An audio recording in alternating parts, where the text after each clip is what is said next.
Vaikų stuburo problemos. Pasirodo, tai labai aktuali tema daugeliui tėvų. Atsižvelgdami į jūsų laiškus, paruošėme išsamų reportažą apie priemonės, kurios gali užkirsti kelią vaikų laikysenos, eisenos ir kitoms su stuburu susijusioms problemoms.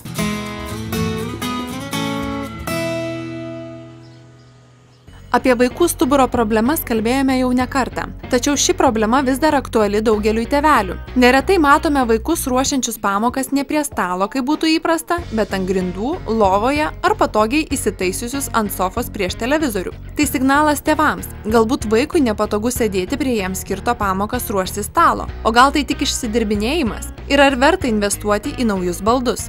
Mūsų ateitis yra vaikai.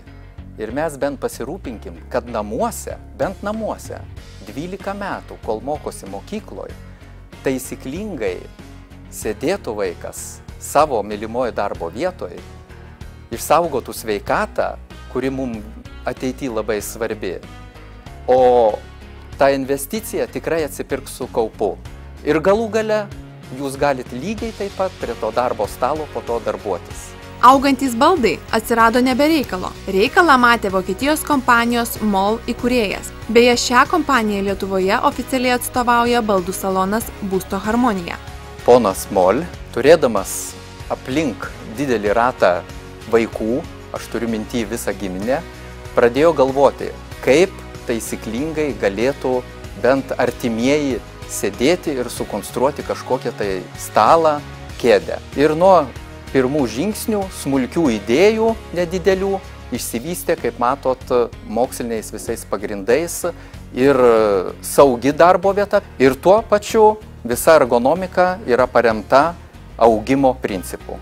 Mūsų medikai dažnai pabrėžia, netaisyklingas sėdėjimas išprovokuoja netolygų raumenų vystymasi, netolygų kaulo augimą, nugaros, pečių skausmus, o po to be abejo į stuburo iškrypimą ir akių irgi pablogėjimą žiūrint ir skaitant knygas, ruošiant pamokas.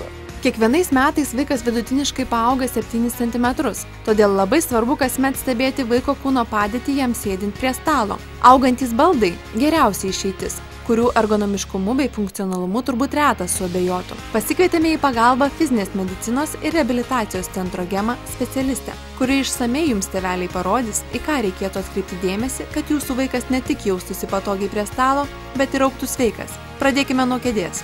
Perkant vaikui kėdę labai svarbu atsižvelgti į keletą parametrų. Mums svarbu, kad reguliuotųsi mūsų sėdimoji dalis, ne tik tai aukštyn žemyn, tačiau kad parinktumėm ir pagal kojyčių ilgį. Ir be abejo, ypatingai svarbu yra, kad kėdutė turėtų atraminę dalį, į kurią galėtų vaikas atsiremti. Kojos visų pirma turi būti padėtos ant žemės, jos turi turėti tvirtą atromą, jokių būdų nekabėti ore arba kažkur tai būti sukryžiuotos po sėdimąją dalimi. Taigi, čiurnos, keliukai ir klubai turi būti sulenkti apie 90 laipsnių kampu. Tarp keliuko ir kėdutės turėtų tilpti ranka. Taigi pabandykim pasireguliuoti kėdutę. Dar labai svarbu yra mūsų nugarytės atlošas. Ir nugarytė turėtų turėti 2 patogias atramas. Viena atrama labai svarbi yra ties mentėm ir kita dar labai svarbi yra ties juosmeniu. Kėdutę jau nusireguliavome, o kaipgi stalas? Labai svarbu stalą pritaikyti prie vaiko, ne prie vaiką pritaikyti prie stalo. Bet svarbiausiai, kad atkreipti dėmesį, kad nebūtų per aukštas stalas, nes jeigu bus per aukštas, mes pakelsim pečius, tada visą dieną nugarytė labai pavargtų. Rašyti yra labai gerai prie horizontalaus stalo, tačiau jeigu reikia ilgą dienos dalį arba tam tikrą laiką skaityti, tai be abejo pakelta stalo padėtis arba įstriža stalo padėtis yra žymiai patogesnė ir žymiai geresnė.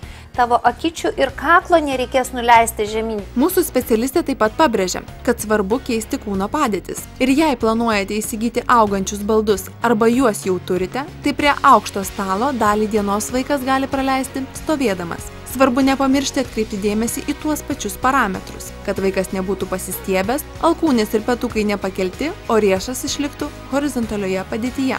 Na, o dabar praktiniai patarimai tiems, kurie vis dėlto paskubėjo ir nusipirko stalą, kurį labai tikėtina vaikas praaugs. Išeitis reguliuojama kėdė. Labai svarbu, kad vaikas galėtų pasisukti, juk jūs judrus.